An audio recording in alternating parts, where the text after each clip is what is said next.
వనవాసపు చీకటి రోజుల్లో 5గురు పాండవులు కుంభకోణం సమీపంలోని ఐవర్పాడికి చేరుకున్నారు. శక్తిహీనులుగా, అలసిపోయిన వారుగా తమ దురదృష్టాన్ని మార్చి ధర్మాన్ని పునరుద్ధరించగల శక్తిని వెతికారు.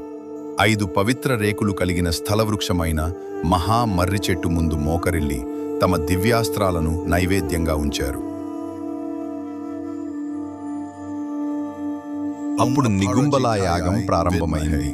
ప్రాచీన ప్రపంచానికి తెలిసిన అత్యంత శక్తివంతమైన అగ్ని కర్మకాండ. యుధిష్ఠిరుడు మరియు అర్జునుడు పవిత్ర హోమాగ్నిని వెలిగించారు. దాని జ్వాలలు అలౌకికమైన నీలం మరియు నారింజ రంగులో మండాయి. ఈ అతీంద్రియ మంటల్లో సోదరులు వేలాది ఎండు ఎర్ర మిరపకాయలను విసిరారు. కాని అద్భుతంగా దట్టమైన పొగ వారి కళ్ళలో కన్నీళ్లు గాని మంటను గాని కలిగించలేదు. ఓం అపరాజితాయై విద్మహే అనే ప్రత్యంగిర గాయత్రి జపం మారుమోగగా పొగ ఉద్దేశ్యంతో చుట్టుకుని పైకి లేచి ఒక మహాసింహపు జూలు ఆకారాన్ని ఏర్పరిచింది.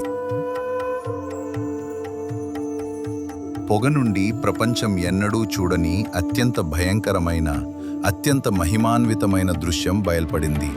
మహాప్రత్యంగిరాదేవి సింహముఖ రగక్షణమాత్ తన విశ్వరూపంలో ప్రత్యక్షమైంది.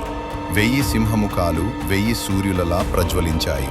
2000 భుజాలు విధ్వంస త్రిశూలాన్ని మరియు రక్షణ స్వర్ణపాశాన్ని ధరించి ఆకాశమంతా విస్తరించాయి.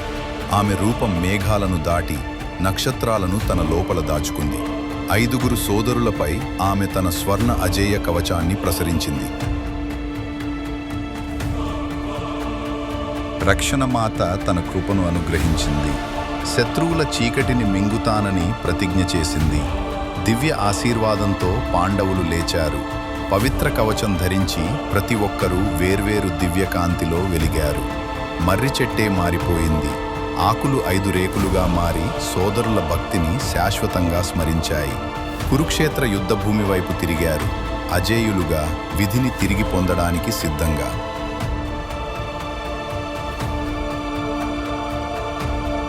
నేటికి అయ్యావడి పవిత్ర ఆలయంలో పూర్వం ఐవర్పాడి అని పిలువబడిన చోట ప్రాచీన హోమం కొనసాగుతోంది.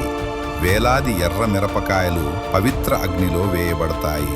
కానీ పొగ కన్నీళ్లను గాని మంటను గాని తేవడం లేదు. దివ్య కృప మాత్రమే. అయ్యావడిలో ఆమె ఆశీర్వాదం పొందండి. అడ్డంకులను తొలగించండి. ప్రతికూలతను నాశనం చేయండి.